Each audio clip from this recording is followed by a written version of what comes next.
NETGEAR CAX80 Router Setup.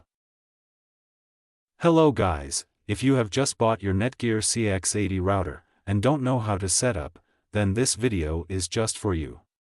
Today, in this video we're going to walk you through the simple steps to set up your NETGEAR CAX80 router. Let's get started. Step 1. Unboxing and initial setup. Let's start with unboxing our NETGEAR CAX80. Inside the box, you'll find the router itself, a power adapter, an Ethernet cable, and a quick start guide. First, plug in the power adapter into the router and connect it to a power outlet. Make sure the power light turns on. Step 2. Connecting to your modem. Next, we need to connect our router to the modem. Take the Ethernet cable and plug one end into the modem and the other end into the yellow WAN port on the router. Step 3. Setting up your Wi-Fi. Now, it's time to set up your Wi-Fi network.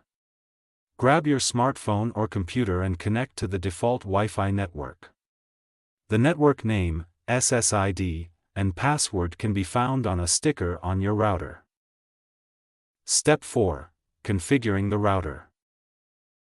After logging in, follow the on-screen instructions to set up your router. You'll be asked to change the default admin password, which is a good security practice.